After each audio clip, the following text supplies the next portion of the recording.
Hey everyone, I'm Zach with Tift Wood. In this video I'm going to show you how to install these board buddies, as they're called, which are a fantastic addition to any table saw. Now the only thing I did not show in this video on how to build is this box. I actually recorded all of it and then deleted it before I turned it into a final video. But it was pretty simple.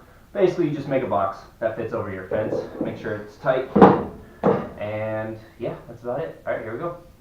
So there it is, board buddies. I bought it from Grizzly Industrial Tools.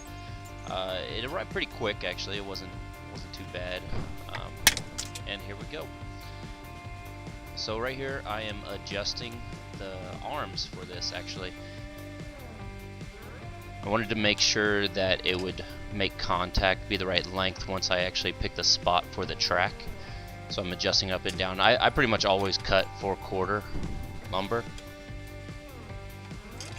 So it was good for me to just set it right now. And I slid it back and forth. I wanted to make sure those rollers were pulling in the wood at the right spot.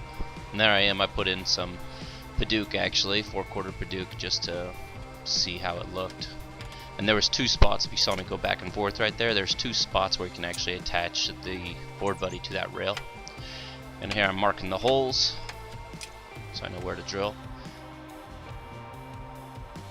So when I'm picking out a drill bit for the pilot holes, I like to make it just barely smaller than the shank of the screw itself.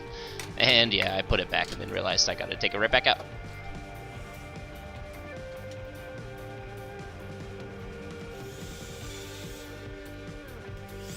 That was supposed to be a quick flash of what kind of drill bits they are. They're Lee Valley. Those things are awesome. They're like razor blades on a drill bit, actually, super sharp. That's my old school Ryobi drill right there. That thing is probably 12 years old. Still works like a champ because it's plug-in. I'm personally not a big fan of the battery drills. So the rail's all attached. I'm putting in the board buddies there. Just temp installing them onto the rail.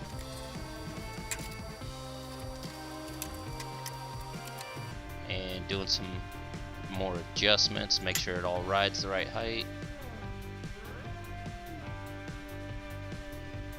Now you'll see here in a second there was some play in the track, and so I wanted to make sure that it was pulling the wood in, because those wheels they only spin one direction, which is great, so it doesn't kick back on you.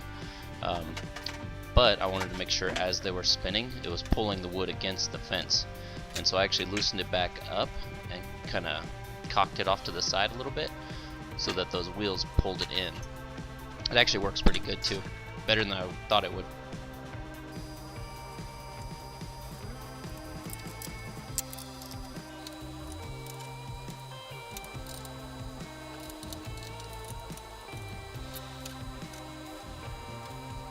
Alright, time to try it out. Got some random piece of 4/4 maple here. See how it feeds through. The one thing I didn't like about it, actually, you can see as I'm pushing it through that there is some play going side to side, or sorry, forward and back on there. It would have been nice if it was a little more snug, just to be more solid, I guess. Oh, my fence, the wooden fence that I built on there, it wasn't super snug, so I decided to clamp it down just to make sure that it didn't move at all.